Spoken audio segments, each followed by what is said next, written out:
જય હિન્દ વિદ્યાર્થી મિત્રો, હું છું એસઆઈ હિરલ રાઠોડ। આજે ફરીને આપણે ઇતિહાસ તરફ વળીએ છીએ। બંધારણનો એક ટોપિક ભારતનો બંધારણ અને ઉદ્ભવ અને વિકાસ, તે ટોપિક પૂર્ણ કર્યા બાદ આપણે ફરી ઇતિહાસનો બીજો ટોપિક, આપણે એક ટોપિક સિંધુ સભ્યતા પૂરી કરી, જ્યારે બીજો ટોપિક વૈદિક સભ્યતા વિશે।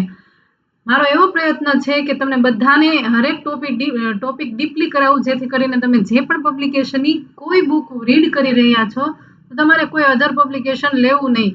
આ ડીપમાંથી તમને જે પણ કંઈ પોઈન્ટ જાણવા મળે છે તો તમે જે પણ પબ્લિકેશનની બુક વાંચી રહ્યા છો તેમાં તમે સાઈડમાં રીડ કરી સાઈડમાં નોટ ડાઉન કરી લેશો। આ વિડીયો તમે અંત સુધી જોજો। જે લોકોને વિડીયો જોવામાં ખૂબ જ કંટાળો આવે છે અથવા બોર થાય છે તો તેમને 2ની સ્પીડ કરીને યુટ્યુબમાં વિડીયો જોવાની છૂટ છે, કારણ કે તમારે ખાલી અમુક પોઈન્ટ જ નોટ કરવાના છે અથવા તમારી બુક્સમાં અંડરલાઈન કરવાની છે કે આ પોઈન્ટ આવી રીતે યાદ રાખવાનો છે।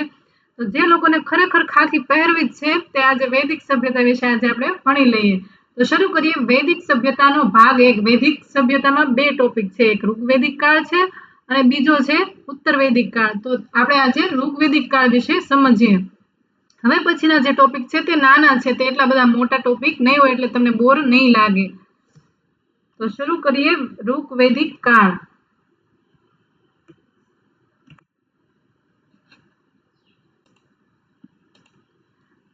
વૈદિક સભ્યતા વિશે થોડીક માહિતી મેળવીએ કે હડપ્પીય કે સિંધુ ખીણની સભ્યતા પછી વૈદિક સભ્યતાનો વિકાસ થયો। તેને આર્યની સભ્યતા પણ કહેવાય છે, કારણ કે તેને આર્ય પ્રજાએ વિકસિત કરી હતી।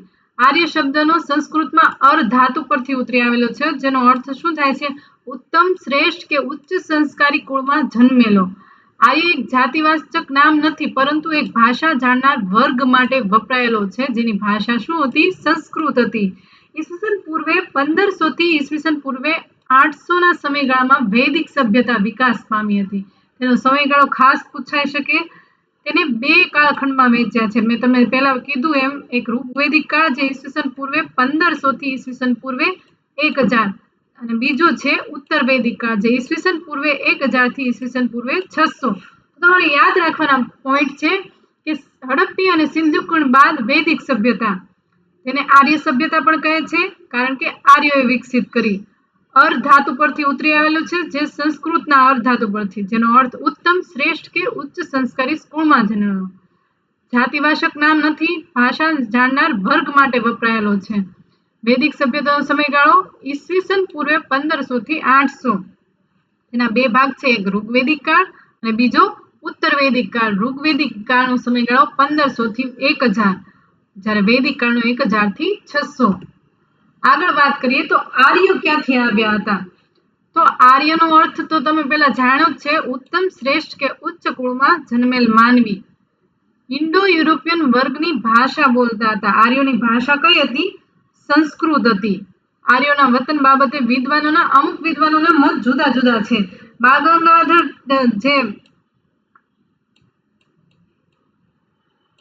ગંગાધર તિલકે કીધું હતું કે આર્યો ઉત્તર ધ્રુવમાંથી આવેલા છે।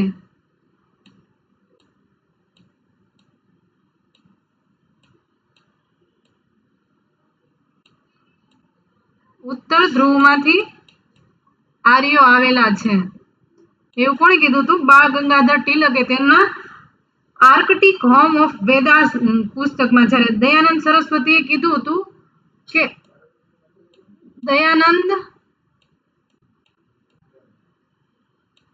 દયાનંદ સરસ્વતીએ શું કીધું હતું કે આર્યો ક્યાંથી આવ્યા હતા?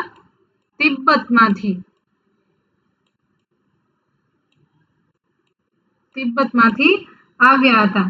એમ મેક્સ મુલરના મતે હતું કે આર્યો મધ્ય એશિયામાંથી આવ્યા। એમાં ઘણા વિદ્વાનોના મતે અલગ અલગ મંતવ્યો છે। આગળ વાત કરીએ કે વૈદિક યુગમાં બીજા 4 યુગ અને વિષ્ણુના 10 અવતારો વિશે વાત કરેલી છે। 4 યુગ કયા કયા છે? સતયુગ, ત્રેતાયુગ, દ્વાપરયુગ અને બીજું કલયુગ। તો સતયુગમાં કુલ કેટલા અવતારો થઈ ગયા? 4 અવતારો થઈ ગયા।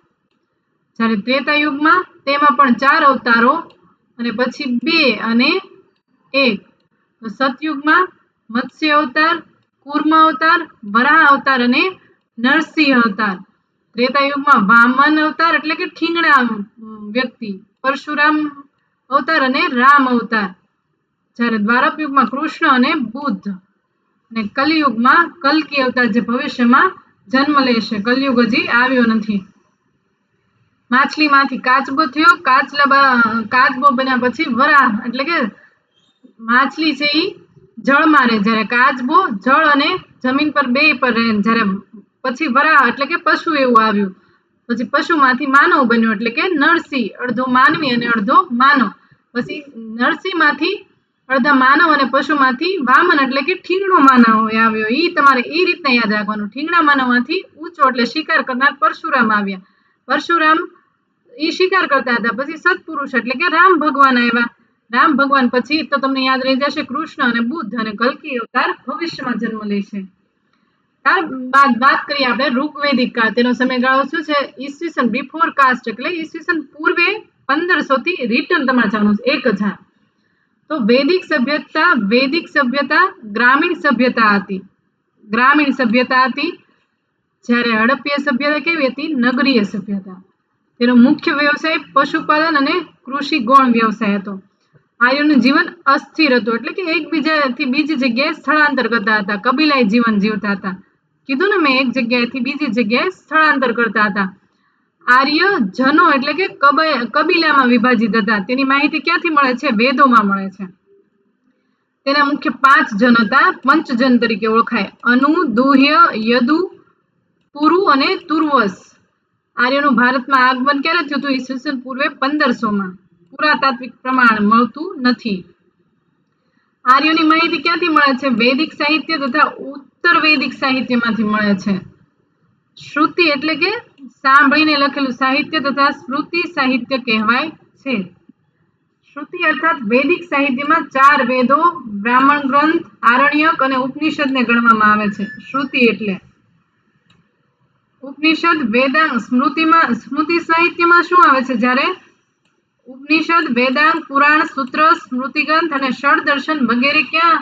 ઉત્તર વૈદિક કાળમાં આવ્યા હતા. ઋગ્વૈદિક કાળમાં આ હતા. વેદો સ્વયં ઈશ્વર દ્વારા આપવામાં આવેલ જ્ઞાન છે, એટલે કે તેને અપૌરુષેય માનવામાં આવે છે. પુરુષો દ્વારા રચાયેલા નથી, ઈશ્વર દ્વારા રચાયેલા છે.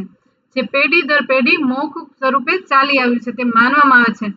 જુદા જુદા ઋષિ દ્વારા તેનું સંકલન કરવામાં આવ્યું. તો યાદ રાખવાના પોઈન્ટ: વૈદિક સભ્યતા ગ્રામીણ હતી, પશુપાલન અને કૃષિ ગૌણ વ્યવસાય હતો, અસ્થિર જીવન જીવતા, કબીલાઈ જીવન જીવતા, આર્યો કબીલામાં વિભાજિત હતા, 5 જેને પંચજન તરીકે ઓળખવામાં આવતા: અનુ, દુહ્ય, યદુ, પુરુ અને તુર્વસ. તેનું આગમન ઈસવીસન પૂર્વે 1500માં.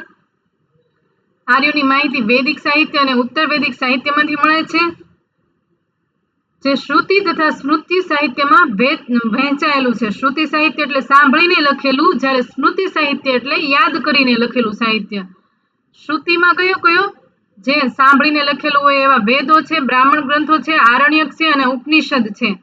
જ્યારે યાદ કરીને લખેલા સાહિત્ય ઉપનિષદ, વેદાંગ, પુરાણ, સૂત્ર. આ તમને વિધાન વાક્યમાં પૂછી શકે કે શ્રુતિ સાહિત્ય એટલે શું, જ્યારે અને સ્મૃતિ સાહિત્ય એટલે શું. વેદો કેવા છે? અપૌરુષેય છે, એટલે કે ઈશ્વર દ્વારા તેની રચના થઈ છે. આગળ વાત કરીએ. આર્યોનું ભૌગોલિક ક્ષેત્ર ક્યાં હતું? સપ્ત સિંધુમાં વસવાટ કરતા હોય તેવું તેને માનવામાં આવે છે, જેમાં સિંધુ, બિયાસ, ઝેલમ, રાવી, ચિનાબ ને સતલુજ અને સરસ્વતીનો. યાદ રાખવા માટે જે ચિરા બીસ એમ યાદ રાખવાનું. જે ચિરા બીસ. જે એટલે ઝેલમ, ચી એટલે ચિનાબ, રા એટલે રાવી, બ એટલે બીસ એટલે બિયાસ ને સ એટલે સતલુજ ને સિંધુ નદી તો તમને યાદ રાખશે, સરસ્વતી યાદ રહી જશે. અફઘાનિસ્તાની કુંભા નદીથી પરિચિત હતા. સરસ્વતીને પવિત્ર નદી માનવામાં ઉલ્લેખ ઋગ્વેદમાં છે, જેને નદી માતા, શ્રેષ્ઠ અથવા નદીઓની માતા, કવિતાની દેવી કહ્યું છે. સૌથી વધુ ઋગ્વેદમાં કઈ નદીનો ઉલ્લેખ છે? સિંધુ નદીનો ઉલ્લેખ છે.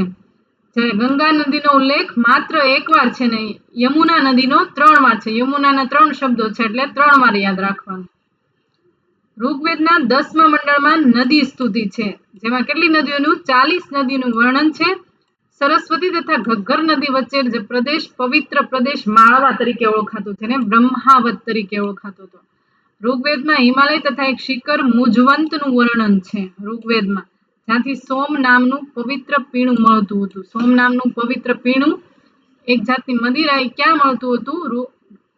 મુંજવંત નામના શિખર ઉપર.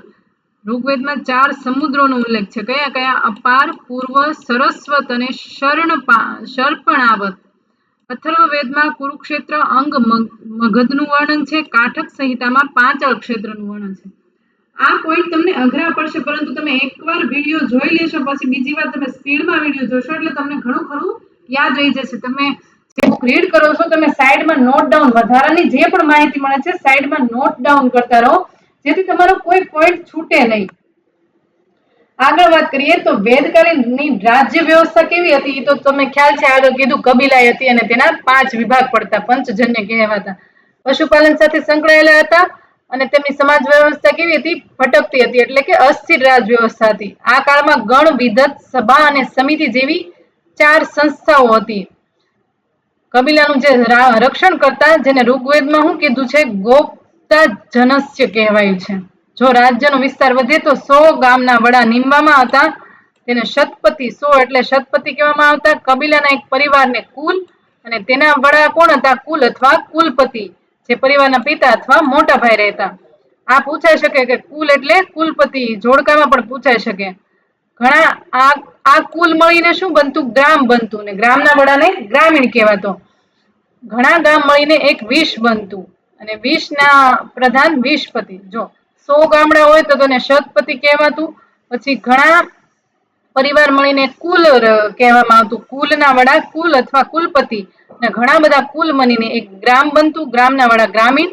ઘણા બધા ગ્રામ મળીને એક વિશ બનતું અને વિશના પ્રધાન વિશપતિ. અને ઘણા બધા વિશ મળીને એક જન બનતું. જો સૌથી પહેલા તો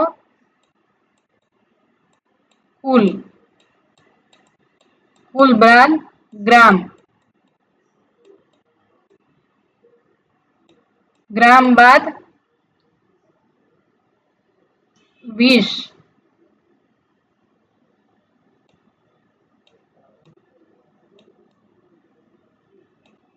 વિશ અને વિશ બાદ હતું જન. શોર્ટમાં ખાલી યાદ રાખવાનું, કુલ, ગ્રામ, વિશ ને જન. કુલ ગ્રામ કેટલા? તો 20 અને 20 કોણ હતું? જન હતા. એવી રીતે યાદ રાખવાનું. અને જનના વડાને જનપતિ અથવા રાજા કહેવાતા. જનોની વચ્ચે અવારનવાર લડાઈઓ થતી. દેશ કે રાજ્યને રાષ્ટ્ર કહેવાતું. ઋગ્વેદ કાળમાં સામાન્ય રીતે જનતંત્રનું પ્રચલન હતું. રાજન શબ્દનો ઉલ્લેખ ઘણી જગ્યાએ કરવામાં આવ્યો છે, જે જનનું રક્ષણ કરતો હતો. યુદ્ધમાં જે સ્વયં નેતૃત્વ કોણ કરતું હતું? રાજા. રાજાને રાજક, તેનાથી થોડા મોટા રાજાને રાજન અને સૌથી મોટા રાજાને સમ્રાટ કહેવામાં આવતા. આગળ વાત કરીએ વેદકાલીન રાજ્ય વ્યવસ્થા. રાજ્ય વ્યવસ્થા કેવી હતી? રાષ્ટ્રના લોકો પોતાના રાજાની નિયુક્તિ કરતા હતા, પરંતુ ધીરે ધીરે આ પદ કેવું થઈ ગયું? આનુવંશિક થઈ ગયું. કેટલાક જનો ગણતંત્રાત્મક હતા, જેનું સંચાલન ગણતંત્રાત્મક સમિતિ દ્વારા કરવામાં આવતું. રાજા પ્રજાનું રક્ષણ કરતા, તેથી સ્વેચ્છા પ્રજા તેને કર આપતી અને તે કરને શું કહેવાતું? બલિ કહેવામાં આવતું. બલિ મુખ્યત્વે અનાજના સ્વરૂપે આપવામાં આવતું. ઋગ્વેદિક કાળ રાજા જમીનના સ્વામી નહોતા, માત્ર તે યુદ્ધના કે પ્રજાના રક્ષક હતા. સભા અને સમિતિ નામની રાજા પર નિયંત્રણ રાખતી હતી સંસ્થા. સભામાં કુલીન અથવા વડીલોની બનેલી હતી. જે સભા જે છે એ હાલની રાજ્યસભા સમાન હતી. જે સંસ્થા હતી જે ન્યાય આપવાનું કાર્ય કરતી, તેમાં મહિલાઓ પણ ભાગ લઈ શકતી, તેને સભાવતી કહેવાતી. જ્યારે સમિતિ હાલની લોકસભા સમાન હતી, તેમાં પરિવારના વડા ભાગ લઈ શકતા અને બધા લોકો ભાગ લઈ શકતા. સભાપતિ ઈશાન કહેવાતા હતા. આ સંસ્થાને આજની લોકસભા, તેના વડા ઈશાનને લોકસભાના અધ્યક્ષ સાથે સરખાવી શકાય.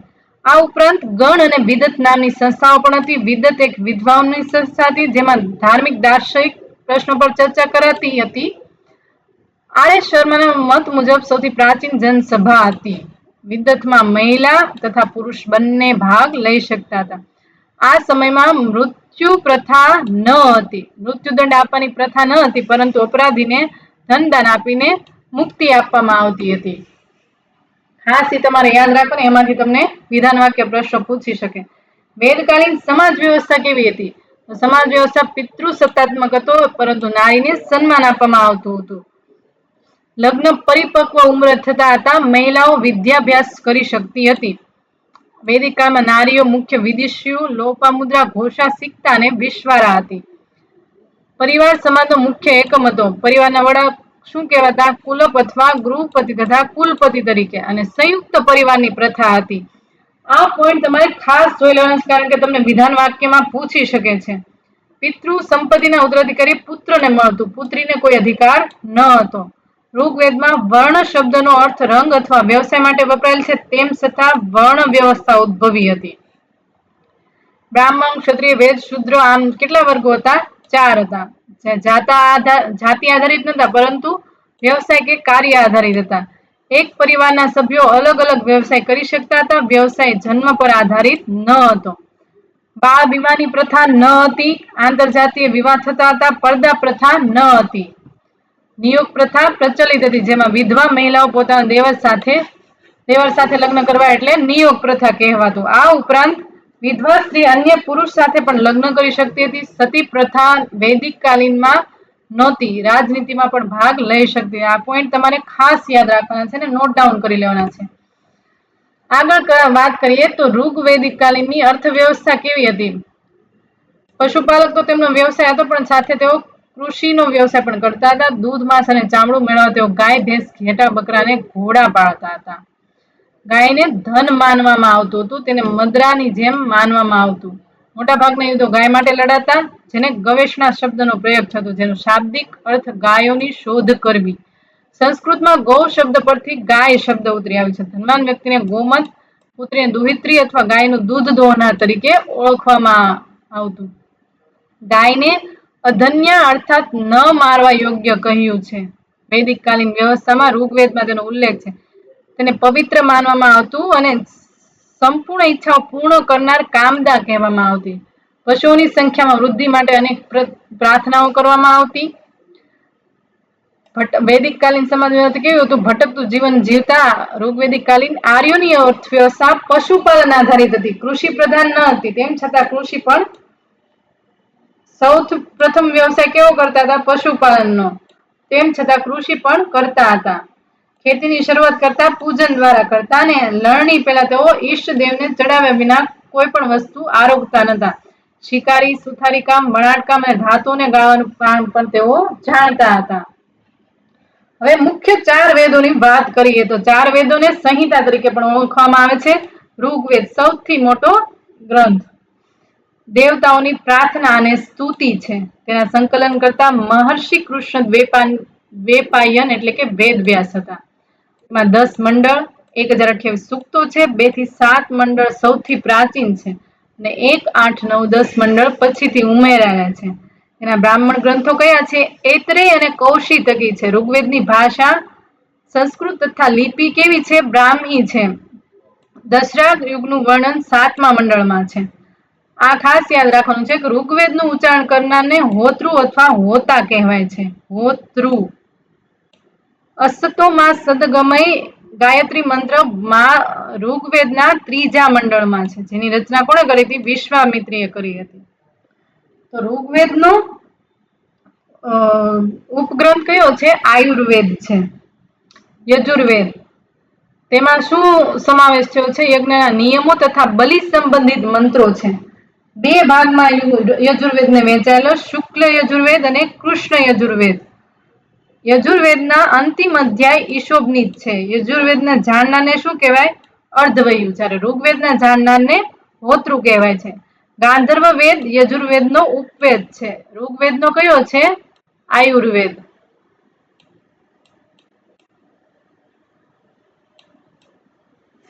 આયુર્વેદી ઋગ્વેદનો ઉપવેદ છે, જ્યારે યજુર્વેદનો ગાંધર્વ વેદ. યજુર્વેદમાં રાજસૂય તથા વાજપેયી યજ્ઞનો ઉલ્લેખ જોવા મળે છે. ત્રીજો વેદ છે સામવેદ, જે સામ શબ્દ પરથી ઉતરી આવેલો છે. તેનો અર્થ છે ગાન કે ગાવું. સંગીતનો ગ્રંથ છે. ભારતીય સંગીતનો મૂળ ગ્રંથ કહેવાય છે. તેમાં સારેગામા પધનિસા સ્વરોનું વર્ણન છે. સૂર્યની સ્તુતિ માટેના મંત્રો જોવા મળે છે. ખાસ યાદ રાખવા જેવો પોઈન્ટ છે. સામવેદના ગાનાને શું કહે છે? ઉદ્ગાતા કહે છે, ઉદ્ગાતા.